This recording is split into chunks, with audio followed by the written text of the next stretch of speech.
What's up, everybody? It's your boy, Brandon, back with another edition of the Macro Insights podcast.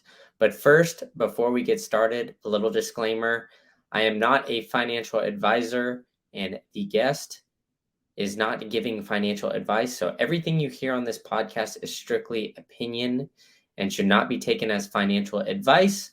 We disclose if we have any holdings discussed in this podcast, and you should not be following us as financial advisors. You should discuss this with professionals before you get involved or invested. And as always, it's not financial advice. So please take this strictly as our opinions and for entertainment purposes only. Now let's get into the show. We do have the great Dr. Anas here. So I want to give him the floor to give us an update on, oil and gas and kind of what we're seeing about midway through this year. So, Dr. Anas, thanks so much for coming up. How are you? And I'll give you the floor. Thank you, Brandon, for the invitation. Hello, everyone. Good evening for most of you. I think good morning for some of you who are in the other side of the world. Couple of comments, basically, because we are going to finalize our mid-year outlook very soon, probably this weekend before OPEC plus meeting. For those who are interested in the oil market, today we have not a massacre, but a decline in oil prices. Luckily for us, everything we talked about in our outlook, which is publicly available, by the way, it's EIO 2023 oil market outlook. If you search it, you'll find it. And we had space after we published it with Brandon. We discussed all the details, and everything worked to the letter in this outlook. So we are pleased with the outcome so far. The title of it was The Tale of Two Halves. So we are already done with one half, and we are coming into the second half, which is completely different from the first. Some people today are already calling a bottom on oil prices. Probably it's still too early because we need to really see what's going to happen with OPEC Plus meeting. I think we have a hunch of what's going on. We are publishing a report just before the meeting telling investors and traders what to expect from the meeting. The status quo is bearish, which means that if they don't do anything or near status quo is bearish. So we will see bearish, that's like June. The Saudis and OPEC believe that the demand is going to outpace supply in the second half, and therefore probably they should not do anything. However, I would like to point out a very important point, that in recent days, on working days, we got hammered by article after article after article, attacks on Saudi Arabia and OPEC. It's just amazing to see those articles coming from a couple of media outlets, day after day after day after day. There is no way that could be just a coincidence. And if you look at the way those articles are structured, someone is behind them. And it is when they talk, for example, and I'm going to show you a couple of tricks they are playing in those articles. The Wall Street article about a dispute between Saudi Arabia and Russia about market share in Asia, a complete nonsense. And that's like, I'm trying to be extremely nice when I say that. Complete nonsense. And we published in our Substack and newsletters, the weekly and the daily, we published all the numbers. We showed that the tricks that being played. For example, they say that OPEC is losing market share in Asia. Sure. When you talk about West African nations who are and North African nations who are members of OPEC, there is no way India is going to import from them when they are importing cheap Russian crude. Just common sense. But those guys are closer to Europe, so they replaced Russia and Europe. Why the media is not talking about that? But let's look at Saudi Arabia and look at the Gulf. If they don't talk about OPEC and they just talk about the Gulf, the story is completely different. But what the game they played was they say that the share of Saudi Arabia or the Gulf, the Arab Gulf countries declined and they lost market share to Russia. That's another game. Because as a number, if Saudi Arabia was exporting 900,000 on average every month to India, that did not decline. It stayed at 900. But since India's economy is booming and the demand for oil is going up, all the growth in oil demand is coming from Russia. So let me give you an example. I'm just making up those numbers. Let's say, just for simplicity, that India imports 5 million barrels a day, and 1 million from them is from Saudi Arabia. That's 20%. Now, if India's demand doubles to 10 million, and the Saudis keep sending 1 million, it's the same million. There is no difference from the Saudis. And those 5 million, the additional 5 million, all of them came from Russia. The Saudis did not lose market share in Russia because they kept exporting that 1 million. But as a percentage, now it's only 10%. So what they played in the media basically is this game of percentage, and they ignored the numbers. And the headlines basically are about the percentages. So there is, when they try to tell you that there is this competition and the market, you should be bearish, the market this, the market this, it's a complete nonsense. Just to give you additional piece of information. Since the first 5 months of the year, the decline in Indian imports from Saudi Arabia is only 100,000 barrels a day. Only 100,000. While the imports from Russia basically went up significantly by hundreds of thousands. But this 100,000, basically, that was part of the production cut that OPEC and the Saudis agreed to in October, and then the voluntary cut later. That's why imports declined a little bit in May. So there is a lot of those stories. There are bearish stories telling about this competition, this. Look, the level of coordination between the Saudis and the Russians exceed expectations of anyone. So that's the first point. The second point, and we published our weekly today, so these are directly coming from our weekly, that any drop in exports to India or China has to be put within the framework of OPEC cut, the first one, OPEC voluntary cut, the second one, has to be put in the frame of Europe and how Europe is replacing Russian crude. For example, India's imports from Iraq declined by 236,000 barrels a day in the first 5 months of the year. This is the average. But Iraq's exports to Europe are soaring. The same thing for the African countries. So we have to put it within that framework. Just cutting the story into two halves, reporting one half of the story does not make sense. We also looked at, and we do this every few weeks, we looked at India's petroleum product exports. Because when we talk about oil laundering, this is just like money laundering. Yes, China, India, and other countries are laundering the oil. The issue here is it's not really oil laundering by the sense of money laundering, because it is legal. So what happened is, when on the 5th of December, the EU decided to impose the price cap, for example, and the sanctions on Russian crude, what happened?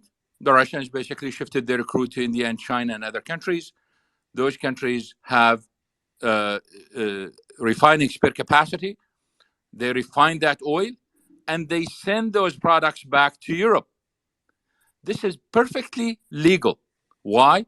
Because if you look at the documents that the Europeans signed, It's in it. It's written in it that if the Russian oil goes through processing and becomes something else, European countries can get it. So they are not violating anything. The only screams and yells we are hearing from the Europeans now is about the products. And what products? They banned imports of products from Russia on February 5th. So they don't want to import, for example, diesel from Russia. So what Russia is doing, they are sending this diesel to other countries, and other countries are sending them to Europe without going through the change that is written in the document. So it's still the same product. That becomes illegal. But several countries are doing this, and chief among them is Turkey. And that brings us to the result of the elections of Turkey, which we will focus on too. That, yes, there was a lot of negativity, especially in the foreign press, about Erdogan wins. But from an energy point of view, think about it the other way. The other way would have been very dangerous. If Erdogan had not won the runoff presidential vote, this would have increased volatility in the energy markets in a way that probably we haven't seen in a long time. Why? Because the other side wants to ban oil imports from Russia. Where that oil is going? To Europe. They want to ban gas imports from Russia. Where that gas is going? To Europe. So basically, Erdogan's win brought stability to the market. So this is just an additional point.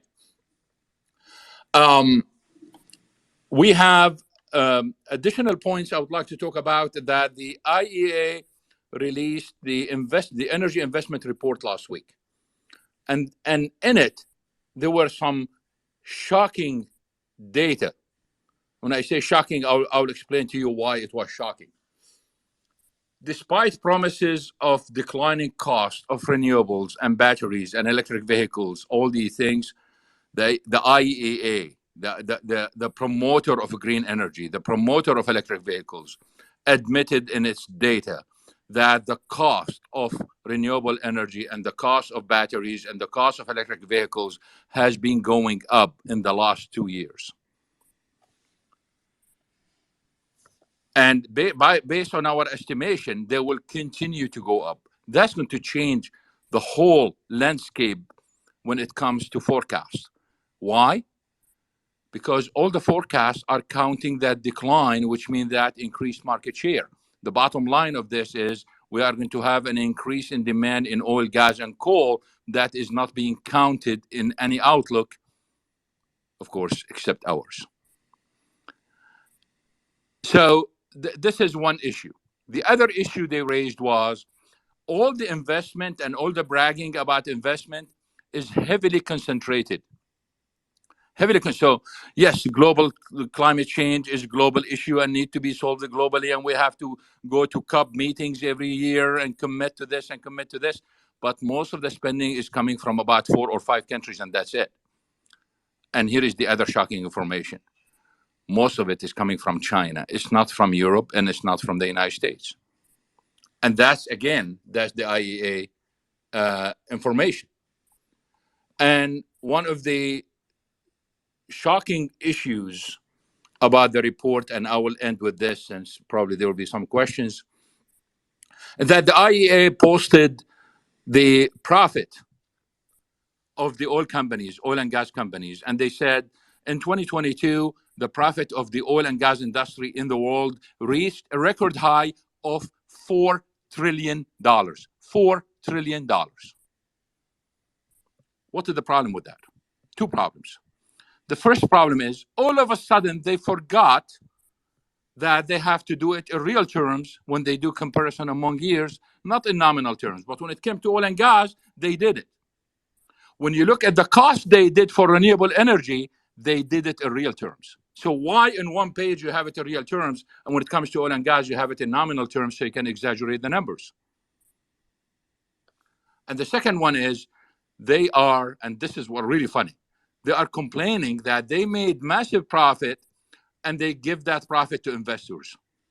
For God's sake, that's what investment is. People invest to make money. What do you think? And then they said, oh, they are not spending enough on renewable energy. Well, that's funny, because do you want really the fossil fuel industry to control the renewable energy? So you can see the biases, whether in the media or the IEA.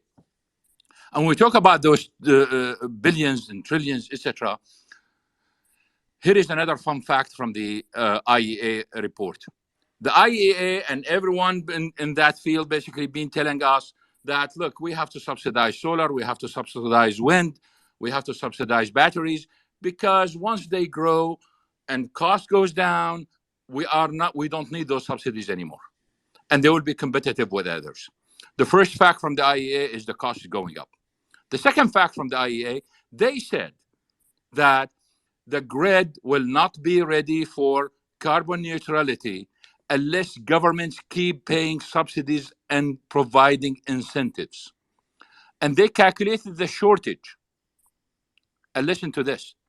The shortage alone, that money is not going to be there despite all the growth, is $1.3 trillion. That's only for the grid.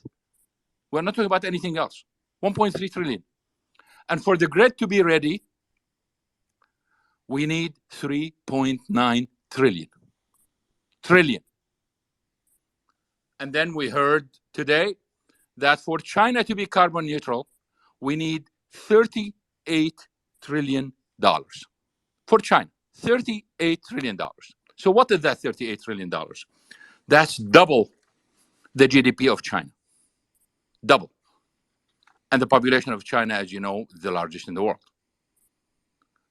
What's funny is, if you look at what China, as I mentioned earlier, China is the number one spender on renewable energy and green transition in the world. Number one. They spend about $180 billion a year. Number one. So if you look at the $38 billion that is predicted and divided by 180, listen to this. China needs 211 years to reach carbon neutrality, assuming all the projects they make will stay as new for 211 years. 211 years. The other number is, if you look at the amount that we need for the grid, which is the $3.9 billion just to make it carbon neutral, that's for the grid. This is more than the GDP of the whole continent of Africa. 54 countries, 1.3 billion people. Most of them are hungry. We are talking about countries in Africa that are very large, like Nigeria, one of the largest producers of oil and gas and LNG, like Algeria, one of the largest countries in the world in Africa, like Egypt. That's all among those 54. So you look at the numbers of the IEA and you start thinking, this is impossible. This is impossible. And we are going to move from energy crisis to another energy crisis to another energy crisis. Anyway, we are looking at the OPEC meeting on the 4th. And I think we have an idea of what's going to happen. We will write that in our report. We publish it on Saturday. The status quo is bearish. For the second half, in our outlook, we've been very bullish on the second half, especially the fourth quarter. We are going to update that in the next couple of days. We will see if there are any changes. Our average price for 2023 was the lowest among all the forecasts except Citi. Our average price was 88, that's for Brent. Based on the price in the first half, probably the 88 is slightly higher than what it's supposed to be, but we will wait for OPEC decision and see what will happen. I welcome your questions.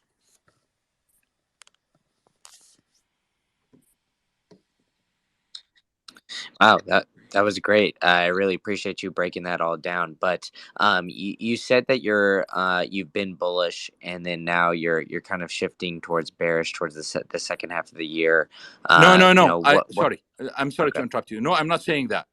I'm saying that we talked about from the beginning of the year, we talked about a year with two halves, and we were bullish on the second half. We still bullish on the second half. It just there will be some tweaking that need to be done to have a better view of the second half. Hey, question for you, Anas. What's your view if you were going to be long one right now, gas or oil? Generally speaking, in the long run, I am more bullish on natural gas and LNG than oil.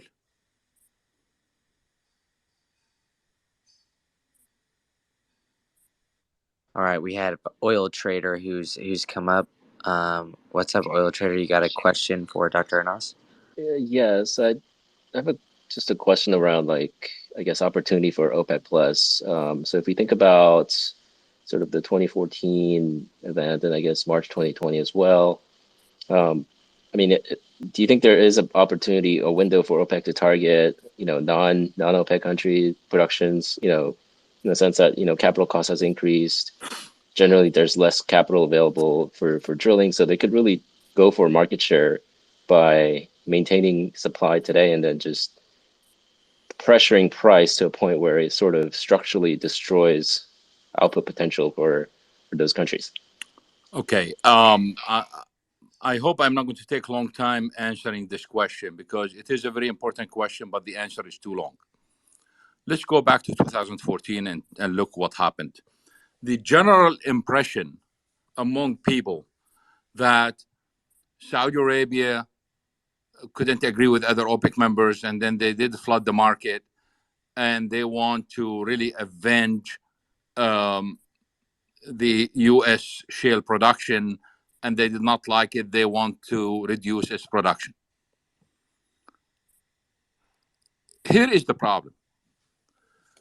The problem is the U.S. did not allow U.S. crude exports until December 2015. And we did not see a pickup until later in 2016. And now we are talking about the end of 2014. So what annoyed the Saudis then? If U.S. oil was not in the market, well, there was a case where U.S. shale is light sweet and it was not allowed to be exported. So what happened? It substituted for imports of the same quality, which means that imports from Libya, imports from Nigeria, imports from Algeria almost stopped because of the domestic production. And all of those countries are OPEC members. So what shale did in the beginning is really split OPEC members into two halves. By the way, for those guys who are new to this, OPEC Plus did not come on the scene until 2016.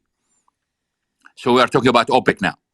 So the shale revolution split OPEC into two halves.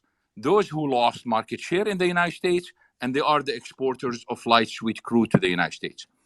Those who export medium sour and heavy sour to the United States did not lose market share. Saudi Arabia did not lose market share in the United States because all the crude they were exporting is medium sour. So there was no incentive for Saudi Arabia to do anything to U.S. oil. So what was the problem then? Well, there are two parts. The shale revolution literally destroyed the strategic objectives of some OPEC members, including Saudi Arabia. Why? Because among the strategic objectives historically to Saudi Arabia is to build a refining sector that is intended for export so they can make extra money. But since shale was not exported and was not allowed to be exported, the price differentials between WTI and Brent increased to almost $20. So US refiners had a feast. And then they can export the products freely to the rest of the world. So all of a sudden, shale is competing with Saudis on the refining side. And they woke up to the reality after they spent billions of dollars on the refining, on refineries, that, whoops, we lost the market share. OPEC quota is based on crude oil only. and therefore NGLs are not included in the quota. And there was a big market share for OPEC members in NGLs, and there were higher prices for NGL, especially in Asia. So they kind of invested more on the NGL side because it's not subject to OPEC quota, and they were doing very well. And Saudi Arabia used to set the price globally, even in Latin America, for some of the NGLs. Well, the shale revolution came with massive amount of NGLs, and U.S. exports skyrocketed. And they did not only take market share from Saudi Arabia, they literally destroyed the global system of pricing, and the Saudis lost the pricing power they had in Latin America. So we have all those issues that are strategic. And then we have a third problem, because historically, and I posted some of those comments on my Twitter a few years ago. They are still there. There was a time when everyone expected that U.S. natural gas production will continue to decrease, and we are going to have serious problems, shortages, etc. That led to the major investments by Exxon and others in Qatar for LNG, and we built those receiving terminals to import LNG from Qatar. Everyone was looking at LNG imports because everyone was looking at shortages. As a result, the petrochemical industry in the United States suffered, and because of that, they left the United States and they went to areas where gas is abundant and cheap. What is that? Saudi Arabia, UAE, and other countries. But with the shale revolution came in with massive amount of gas, massive amount of NGLs. So those companies started canceling contracts in the Gulf region, in Saudi Arabia and others, and coming back to the United States. So it wasn't about crude, it was about everything else. But when it comes to crude, there were other developments that people forgot. We had the Iraqis, basically, because of the stability they got at that time, they were able to increase production substantially. And then we had the Obama deal with Iran, and Iran basically was able to increase production substantially. And we have Russia basically was able to increase production after the decline of the ruble. So all of a sudden we have Iraq, Iran, and Russia increasing production substantially. So we have all those issues together in 2014 that forced the Saudis to behave that way. And one of the objectives was literally to rein in Iraq and Russia. They were able to bring Russia to the table in 2016. They have this joint cooperation that led to the establishment of OPEC Plus, etc. So the idea that they can repeat that, the issues right now are not as complex as in 2014. That's number one. As for March 6 and 7, 2020, that was a very special case. Literally, you can call it locking horns in a sense, literally between Saudi Arabia and Russia. And the Saudis decided to flood the market as a result of that event. You all know that when Aramco announced the OSP with a minus $10 or something like this, and then they added 1 million barrels of production for a short period of time. And then they had the agreement to cut production by almost 10 million barrels a day, or 9.7 to be exact. So the circumstances of those two events are completely different from now. And it's very hard to see them crashing the market now because of the various issues. I'm sorry, I knew the answer is too long, but I have to explain it. Back to you. No, that was a great answer, Dr. Anas. Oil, did you have any follow-up question before I move back to Weimar? I guess one thing I have is, there seems to be still some degree of discord, for example, Saudi versus Iran. Iran produces a good amount of light oils, and I don't know. It just seems like there's a bit of, when it comes to like quality, right? U.S. exports, they export a decent amount now, right? Capacity is pretty high. So I feel like there is a really good chance. I mean, maybe the circumstances are different, but at the same time, I feel like it is a legitimate threat today. And, given where, the narrative of shale is generally like, we want to produce more free cash flow and, generally maintain profitability, return capital to shareholders. If you have a lower oil price, it pretty much destroys that narrative entirely. And kind of in a very high cost environment, it sort of makes it very hard to invest incrementally into shale, and maybe even like incentivize other production areas like But offshore that and whatnot. So the idea goes against everything they are talking about. If you look at what the head of OPEC is saying, what the Saudi energy minister is saying, what the head of Aramco is saying, all of them are saying that we need higher prices to stimulate investment. So they cannot go after this, like almost 2 years of talking about this overnight and say, we are going to crash the market. Sorry, we don't need any new investment. you don't think there's like they're not making the trade-off between like a short No, term and versus long term? at this time, the circumstances are different from the past, and there is no reason for it. As I mentioned earlier, their review is that demand is going to outstrip supply in the second half, and they are liking it. Just to give you an idea on the numbers, if you go back and look at OPEC forecast basically shows that the call on OPEC and inventory change in the fourth quarter is about 1.2 million barrels a day, which means by any standard, if you look at it, OPEC has no choice but to increase production in the fourth quarter because you cannot let inventory go down that much. Yeah, that makes sense. Don't you think like there's like also in the case of Asia, for example, right? They're looking at converting more into chemicals, or I guess there's a general like competition on NGLs and LNG as well, right? Is that a threat to OPEC? Is that something to consider? Is that one of Two the comments here. angles? The first one is I remember writing a report in 2010.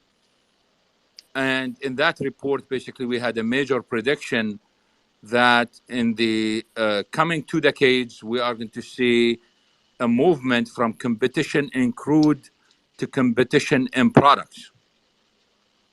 Because all the refineries that are starting up right now, we were looking at their plans in 2010. So we knew what's going to happen based on the plans. So it was very clear that we are moving in that direction. But we have a new related development to that with the Russian invasion of Ukraine and the shifts in crude and all the games of musical chairs, we've seen something that we learned it new. We did not know about before. This is one of the lessons we learned, that all of a sudden, those who control the market are not those with the with the production, with the spare capacity, the spare production capacity. It is with those who have the spare refining capacity. And who has the spare refining capacity? 3 countries: India, China, and Saudi Arabia. So, yes, the power shifted from those who have spare capacity, the spare production capacity, to those with spare refining capacity. Back to you. Thank you. All right, Weimar, you're next up. Yeah, really quick on this. Do you think you could opine on like the last month or so of rig count declines and sort of what's driving that? How much of it's like recession and how much of it's price, etc.? I should say fear of Okay. recession. Well, to me, it is very important to focus on the rig count in the main shale plays rather than the total rig count. So that's number one. Number two, we've seen a major decline in natural gas rigs, we got to be careful with that because the increase in the first place was in response to the crisis in Europe and the increase in LNG exports, etc. That's number one. Number two, it came from the Haynesville, where we have, without naming the company, we have a company that's been suffering and struggling, and its owner being dragged from court to court, etc. So most of the decline, basically, at the beginning, came from this company. So we have some issues there in the Haynesville. But generally speaking, if you look at the Permian, for example, the decrease is not that much. You look at other plays, the rig count almost flat. So we don't have that where things matter. We don't see that. And then people are forgetting about what's happening in the Gulf of Mexico.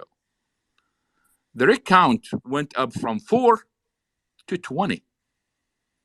And when you talk about the rigs in Gulf of Mexico, they bring a lot of oil. This is like every well is the equivalent of about 50 shale wells. So we have good activities offshore as a result. So it's not really, I don't think we are in the danger zone yet. Just one comment, because people keep talking about ducks that developed or the drilled but not producing basically wells that are not completed. So these are drilled and completed wells. And they look at them and say, look, this decline, this, look. No one knows what the ultimate number of DUCs is, but we know one fact. At certain time, for about 3-4 years, we have a very large number of them. And it was very clear it was way above the optimal. So why companies will go drill for DUCs and stop and not complete them in large quantity until we end up with thousands? And then why they came back after COVID and they started completing them, and what we ended up with? Well, I have a theory on that, and I think I have enough data to support this theory. Because companies ended up drilling in areas, the permit is for an oil well. They wanted oil prices were going up. Everyone wants to benefit from it. But look, 60-70% was gas and NGLs. Gas was sold at negative price, NGLs at 30 to 40% of WTI. So that's a losing well. So why complete it? So after they drilled a very large number of wells, they found out that they are really in areas where there are gassier areas. So they stopped. They started moving to areas where they have the real crude. After COVID, they were financially strapped on one side, and prices started improving. Natural gas prices improved, and NGL prices improved. So they went back to them. As a result, look at the numbers. Almost all the increase since COVID until now, all the increase in production in shale plays is condensates. It's not crude. And we published already the charts and the numbers. You can see them. Okay, why? Because they went back to those old DUCs and they completed them. They already know there are NGLs and a lot of gas. And we know that we went through periods of negative prices for gas, but there are NGLs. Add to it the fact that when the night before or 2 nights before President Trump lost the election, they give thousands of licenses to companies to drill on federal land. And companies decided, well, I'm going to go to the western flank of the Permian and New Mexico because this is a very rich area. And they drilled and they drilled and they drilled. What they got? Gassier wells. So we ended up with more gas. We ended up with more NGLs. Look at the numbers, and it's stunning because we needed thousands of wells historically to support what the consumption of the United States of natural gas. Now we have only about 145 wells, and that's it. And from 145 wells, we know we cannot support consumption. We cannot support, rigs. We cannot support consumption. We cannot support the massive exports that we are exporting. Why? Because the oil plays are producing a lot of gas. and gas coming from there. Now, this brings me, I want to bridge two questions together that I heard today and talk about OPEC behavior and the Russians. Because every time OPEC met to cut production, and I'm talking about 16, 17, 18, 19, 18, of course, as you know, prices reached $85. And then Trump decided to impose sanctions on Iran. He asked the Saudis to help and increase production to compensate. They did increase production, and then he gave exemptions to all Iran customers. So we have flood of oil, and prices just declined substantially. So they were talking about a cut at that time. So what happened is, after the annexation of Crimea in 2014 and the sanctions on Russia, the Russians seems learned, probably through various sources and from their experiences, that the danger for their market share in Europe for gas is U.S. shale. And they know that those shale plays that produce oil produce a lot of gas, and they know that companies are building those trains to produce LNG that will be shipped to Europe, because Europe is the natural market based, if you look geographically speaking. So by 2016, when they joined OPEC coalition, they realized that higher oil prices means more gas, and more gas means more trains to be built, and more LNG units will be built, and therefore more exports. And since Europe is the natural market for it, then they will take market share from Russia. So Russia was keen to prevent oil prices from going above 65, because based on their calculations, that 65 will prevent a major increase in production. And we know we've seen a major increase in production during the Trump years as a result of higher prices. But the Russians objected to those cuts and increases because of natural gas. They know everything we've seen last year. It seems the Russians knew about it a few years ago. And because of this, they really wanted prices not to exceed 65. And they had serious negotiations with Saudi Arabia and other countries. And then we've seen those articles, if you recall, from 2019 and 2020 about how the Russians want to kill U.S. shale. These are true stories. It's just the journalists did not understand what it is about. It wasn't about oil. It was about natural gas. Back to you.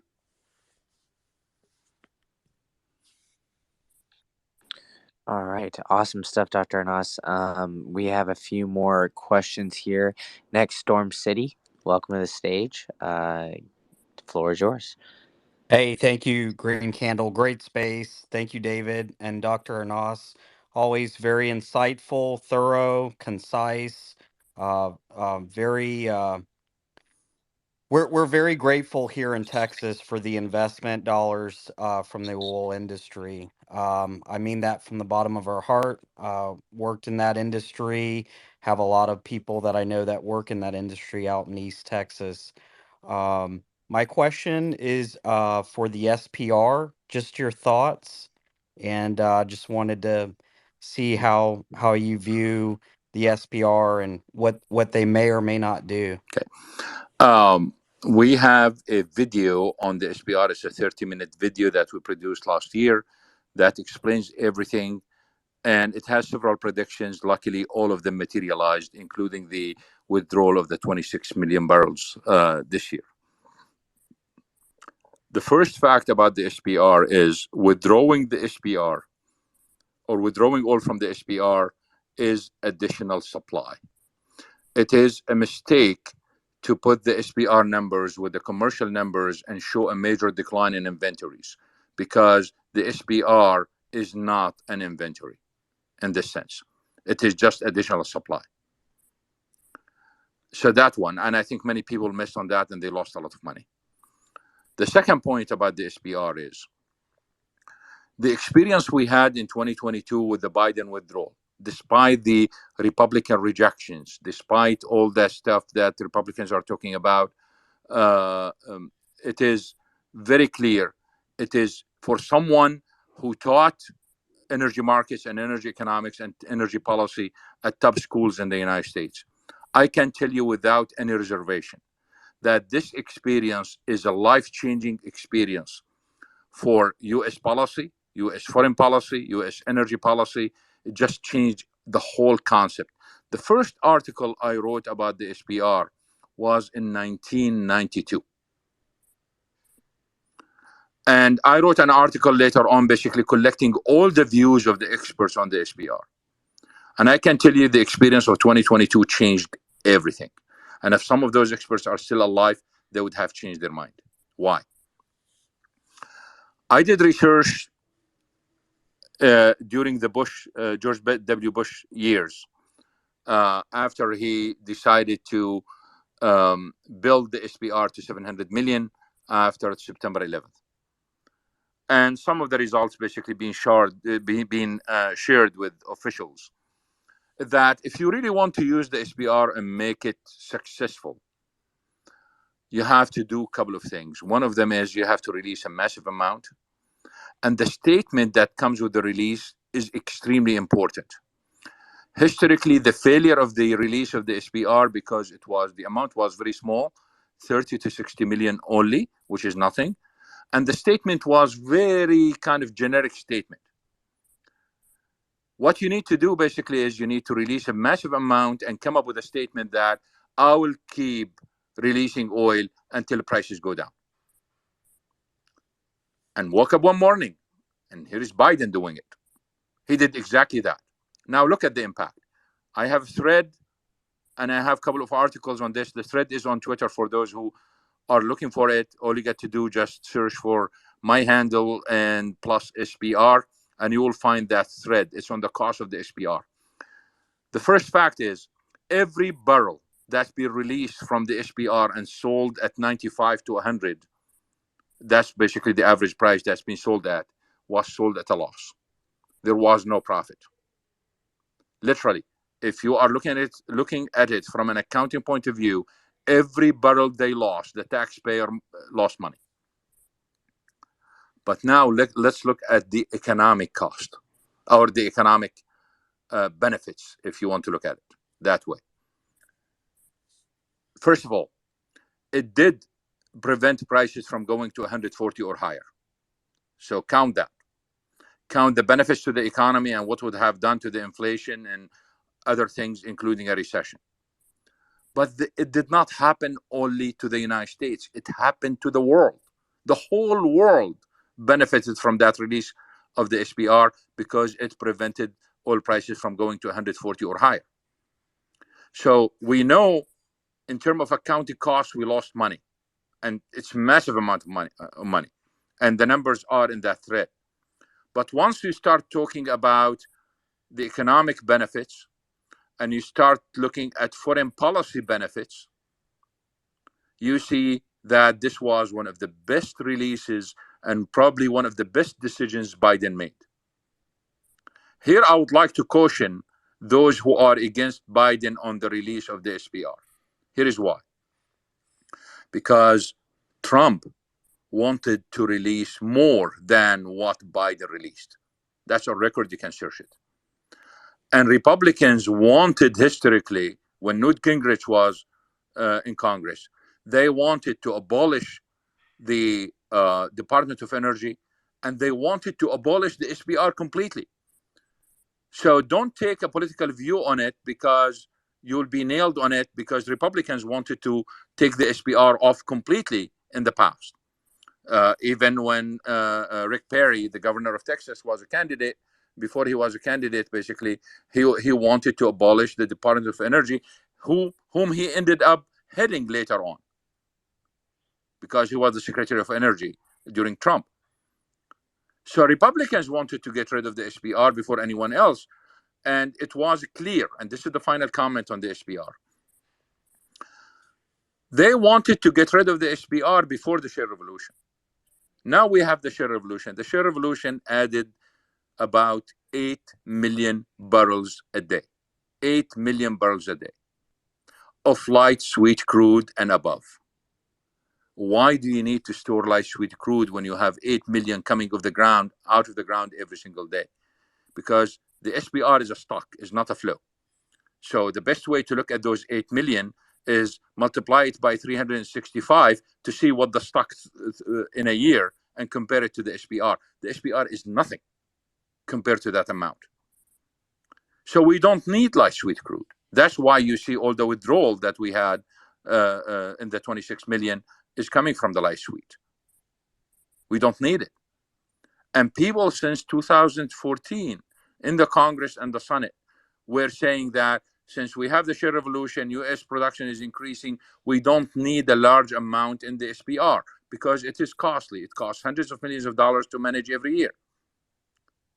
So any way you look at it, you look at the actions, regardless of the politics of it, it was something that it changed the principles of energy policy.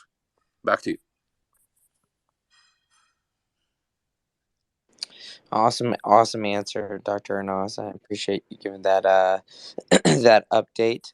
We do have one more question, and I want to be cognizant of your time, so we're going to try to limit the remaining questions. So if you want to request, please do so pretty soon, so we can cut it off here shortly. But we got the mayor of Offshore Drilling. What do you have for Dr. Anas? Yeah, I caught in late, so I don't know if you discussed it or not. I'm a captain of a offshore drilling rig asset and done a lot of drilling in Trinidad, Suriname, Guyana, and I was curious what your thoughts were, because I heard you were about the largest producers and whatnot, and Yes, from the action that's down in Guyana right now, I can tell you that there's 7 or 8 drill ships drilling away, and it seems like yes, they're on their way to becoming a pretty heavy producer here. yes. They produce about 400 right now, and they are going to a million very soon, probably by 2027. And that The since they're not part of OPEC, they kind of can throw a wrench into things. Yeah. Well, since you opened the subject, I am really afraid that Guyana will go the other way, regardless of OPEC. Because if you look at the way Latin America is going, I am afraid that politics is going to mess it up the same way the Venezuelan did. Now Colombia is going that way. So I am afraid that it might go the other way. Seriously. So enjoy it while you can. So to go back to this, we produce every week the rig report, and every rig report for the last December, we stated in everyone we are bullish on offshore. We are bullish on offshore drillers. So what you saw is absolutely correct. Offshore is going crazy everywhere. Back to you.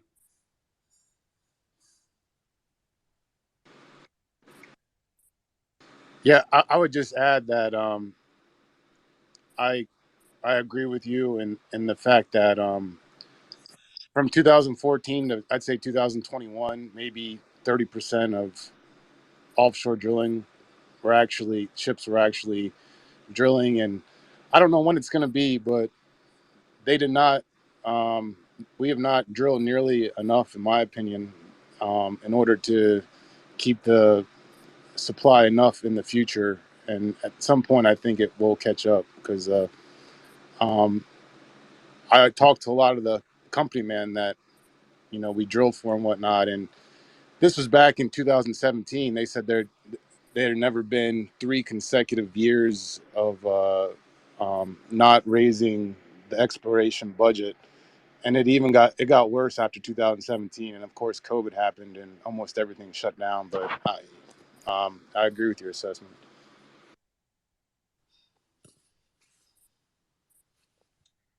All right. And then, yeah, great question there. And then we have Phil who's connecting, who will be, I think we'll have this as the last question so we can be cognizant of Dr. Anas's time. So, Phil, the floor is yours, man. Welcome back.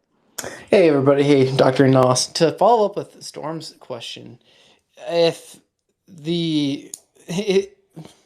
basically, if the Trump administration was I guess maybe more pro drilling, or at least that's kind of the recent rhetoric. I just see the Biden administration being the opposite of that. And so if it was more oil production that would basically offset the SPR, I mean, wouldn't that kind of basically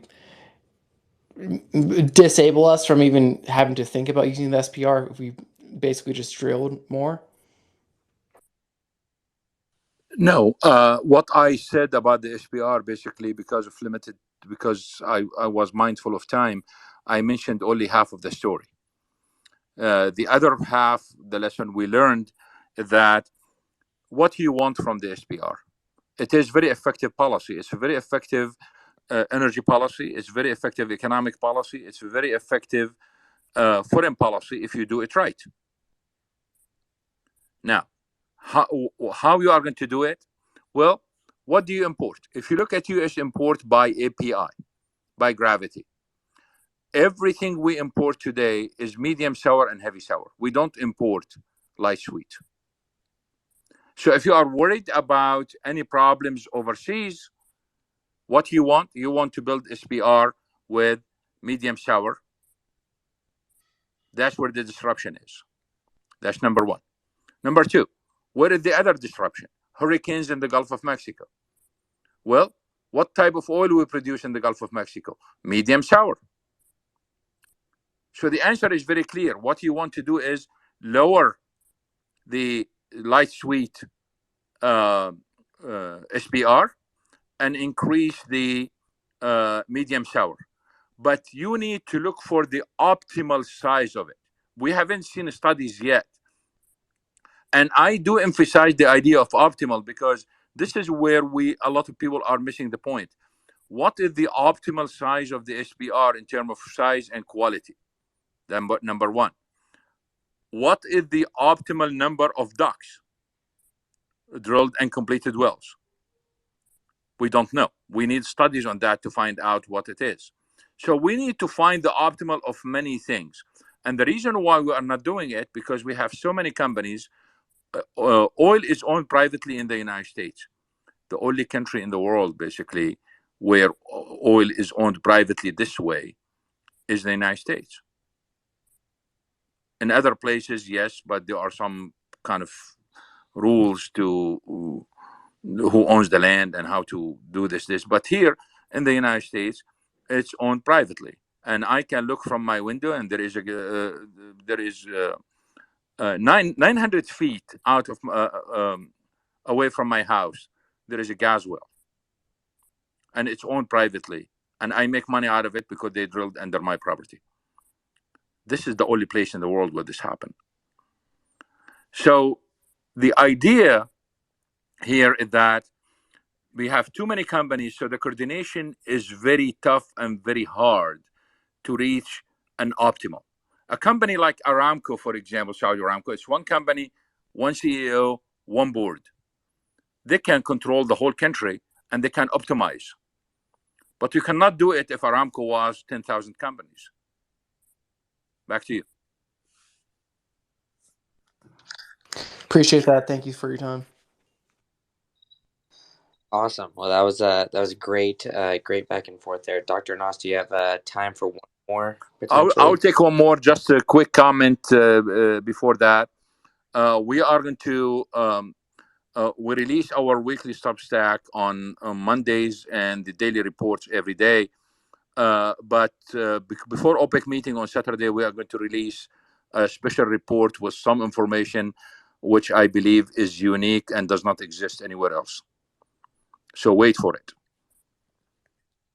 Yeah, and I pinned a tweet up there with earlier from you today that's linking to your Substack. So if everybody wants to go check that out, feel free. It's not the latest pinned tweet, but it is the second one up there. So let's take one more question. All right, sounds good. We got beer pint macro here. So beer pint, you are the last question. What you got?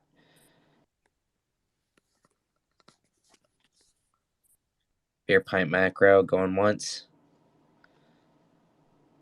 Beer pint macro going twice. All right. I'm not sure if they have the mic situation working, but Dr. Anas, I guess I'll leave it to you. If you have any final remarks here before, obviously you talked about your Substack here, but if you have any other remarks about oil and OPEC Yes, before. one final thought I think people should be aware of. One of the main lessons that we learned in 2022 is that the substitution among various energy sources was so high that we have never seen this before. So this is something new.